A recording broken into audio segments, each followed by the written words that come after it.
before the world trembled at the name Alexander, and before Macedonian phalanxes reached the edges of Asia, there was a kingdom on the brink of total collapse. This wasn't an empire. It was a fractured northern backwater, a land of rugged peaks and constant winter. To the elite city-states of the south, Macedonia was a footnote. To its neighbors, it was a target.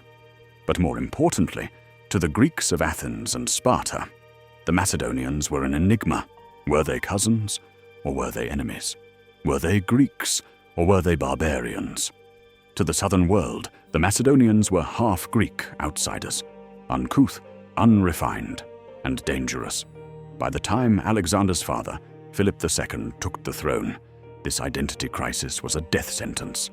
The kingdom wasn't just struggling, it was being dismantled. Internal coups tore at the crown, while hostile tribes and southern rivals closed in for the kill.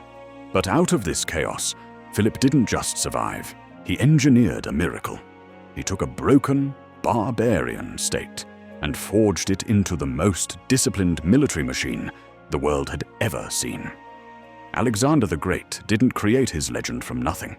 He inherited a weapon that his father spent a lifetime perfecting. But before the spear could be forged, the Macedonians had to win a different kind of war. They had to prove they belonged. To understand how a single kingdom conquered the known world, we have to understand the desperate struggle for identity that nearly destroyed it before it ever began.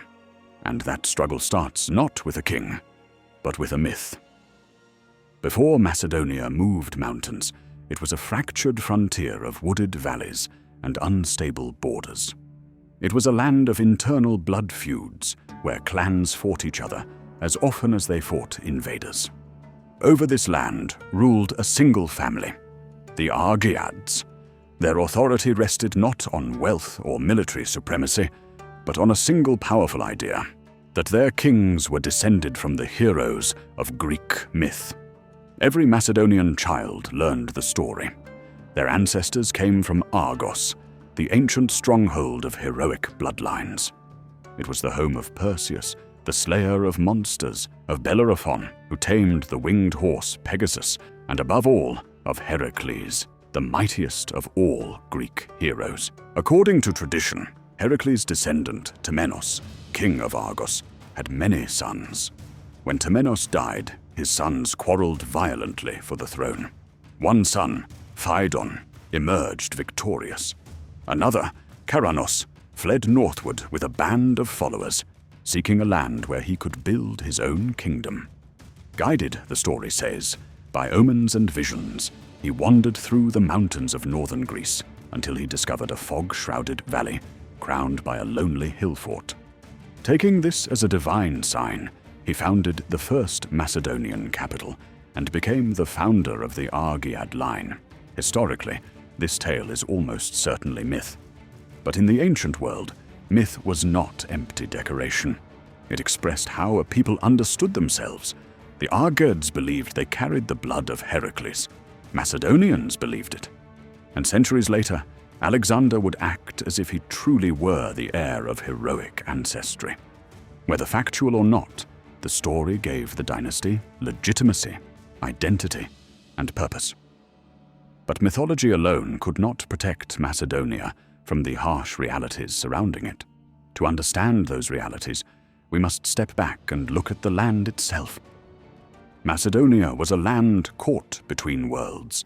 To the elite city-states of the south, it was a rustic frontier, a place of half-Greek cousins and archaic kings. But there is a striking parallel here that historians often miss. Long before the world knew the Roman legion, Rome was exactly like Macedonia, a backwater kingdom defined by its borders and forged by the constant pressure of survival. Both lived in the shadows of superior neighbors, Greece for the Macedonians and the Etruscans for the Romans. Both were dismissed as violent, peripheral, and unsophisticated. Look at the map. To Macedonia's west were the fierce Illyrian raiders. To the east, the brutal Thracian clans. This mirrors Rome's early centuries, where the kings were locked in a perpetual cycle of war with the Sabines, the Volsci, and the Etruscans. Even internal unity was a myth. Macedonia was split. You had the settled plains of the Lower Kingdom, the fertile heartland, and the wild, mountainous Upper Kingdom, ruled by semi-independent warlords. These mountain clans followed the king only when he was strong.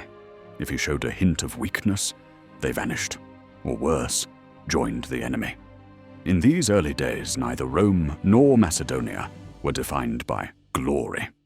They were defined by resilience. They were patchworks of jealous clans held together by a single thread, the strength of their king. If that thread snapped, the kingdom unraveled. This was the Macedonia Amyntas I inherited, a kingdom on a knife's edge, surrounded by enemies and divided by blood. It wasn't an empire yet. It was barely a country.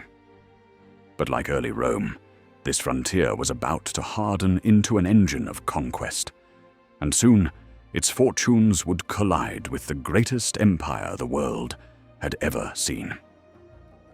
In the late 6th century BC, Macedonia steps out of myth and into history with the reign of Amyntas I.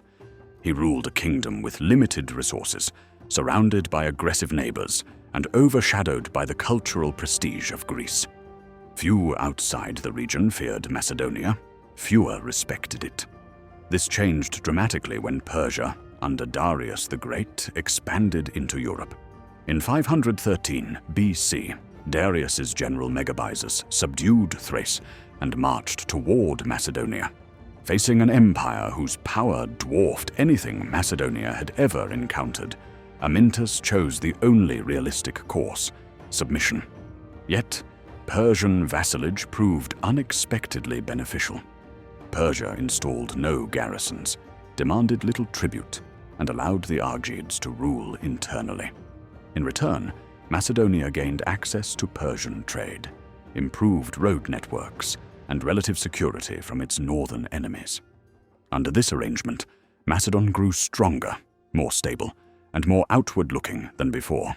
When Amyntas died in 498 BC, he left behind a kingdom better positioned than at any point in its early history. His successor would push it even further, and that successor would drag Macedonia into the heart of Greek history. Alexander I was the first Macedonian king to realize that survival required more than just walls. It required a seat at the table. He spent his reign navigating the deadliest era in Greek history, the Persian Wars. Trapped between the massive Persian Empire and the suspicious Greek city-states, Alexander became a master of the double game. He served as a Persian vassal by day, while secretly sending intelligence to the Greeks by night. He was a man living a lie to keep his kingdom from being crushed. But his greatest battle wasn't against an army. It was against a label. When Alexander tried to enter the Olympic Games, the other athletes protested. To them, he was a barbarian. In the ancient world, being barred from the Olympics was more than an insult. It was a declaration that your people didn't belong to the civilized world. Alexander didn't back down. He stood before the judges and laid out his genealogy, tracing his blood back to the heroes of Argos. The judges deliberated. The stakes were high. If he lost, Macedonia would remain a northern backwater forever. If he won, the Argeads would be accepted into the Greek family of nations. They ruled in his favor. Alexander raced. He won. And for the first time, the friend of the Greeks forced the world to look north with respect. But winning a race at Olympia was one thing. Surviving the total war that was about to consume the Mediterranean was another. Alexander the Great's namesake had secured his family's honor, but he left behind a kingdom that was still a patchwork of fragile loyalties and outdated tactics. To survive what was coming, Macedonia wouldn't just need the blood of heroes, it would need a revolution. The foundation of an empire was being laid, and the barbarians of the north were about to learn how to fight. The age of the warriors had ended. The age of the machine was about to begin.